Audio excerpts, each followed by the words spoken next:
ঈদ আসলেই কলকাতার বিভিন্ন অলিগলি শপিং মল, হোটেল, রেস্তোরাঁ মুখরিত থাকত বাংলাদেশিদের পদচারণায়। তবে এবার ভিন্ন রূপ। রাজনৈতিক ও কূটনৈতিক কারণে এবারই প্রথম রোজার ঈদে কলকাতার নিউ মার্কেট এলাকার বাজারে নেই বাংলাদেশি ক্রেতা।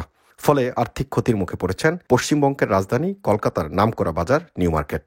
बाजार एकदम नहीं है, बांग्लादेशी नहीं है, बल्कि बाजार एकदम नहीं है, पूरा मार्केट फाका फाका है। और जो है भी लोकल पब्लिक वो सब ऑनलाइन में शॉपिंग करता है, फुटपाथ में नहीं। इसे मार्केट देखिए फाका, हम लोग खड़ा है आराम से। 5ই আগস্টে শেখ হাসিনা সরকারের পতনের পর বাংলাদেশিদের ভিসা বন্ধ করেছে ভারত, আর এতে কপাল পুড়েছে কলকাতার ব্যবসায়ীদের। আর্থিক ক্ষতি তো রয়েছেই, বিপাকে পড়েছে বাংলাদেশ কেন্দ্রিক গড়ে ওঠা বিভিন্ন প্রতিষ্ঠানে কর্মরত শ্রমিকরাও।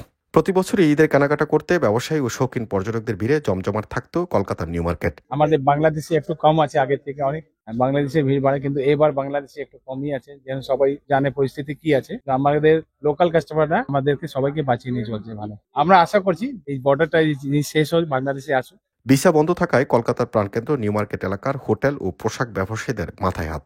এজন্য নিজের বিপদ নিজেই ডেকে আনলো ভারত। হোটেলগুলো ফাঁকা, মার্কেটগুলোতে ক্রেতা নেই, ফলে স্থানীয় ক্রেতাদের উপর নির্ভর করছে ব্যবসায়ীরা।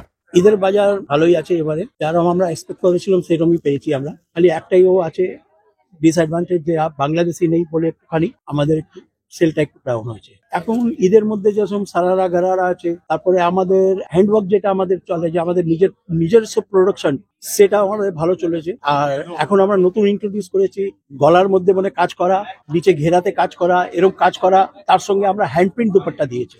কিছু দিল্লি বুটিক্স এর মধ্যে ভালো ভালো জিনিস এসছে, সেটা চলেছে। তারপরে বিপুল, বিনয়, এসব ক্যাটালগ গুলো ভালো চলেছে আমাদের। অ্যাকচুয়ালি দেখা যায় তো আমাদের রোজা স্টার্ট হওয়ার আগে আমাদের মানে বাংলাদেশি ভালো পায়, ওই এক মাসটা যেটা আমাদের হয় ভালো বাজার হয়ে যায়, তখন কি লোকাল কাস্টমার থাকে না আর বাংলাদেশি থাকে, আমাদের বাজার ভালো হয়। প্রাইস ওই সেমই আছে, ওই 2000 থেকে আরম্ভ করে 30-40 হাজার 50,000 পর্যন্ত আমাদের। এছাড়াও ভিসা বন্ধের প্রভাব পড়েছে চিকিৎসা ব্যবসাতেও। ছাড় দিয়েও বাংলাদেশি রোগী পাচ্ছেন না কলকাতার হসপিটালগুলো। ফয়সাল আহমেদ দীপ, MIB television news desk. MIB সংবাদ ও সংবাদ সংশ্লিষ্ট অনুষ্ঠান দেখতে ভিজিট করুন www.mibtelevision.tv ও facebook.com/mibtelevision.tv এবং সাবস্ক্রাইব করুন youtube.com/mibtelevision এ। MIB টেলিভিশন, সত্য খবর, সঠিক খবর।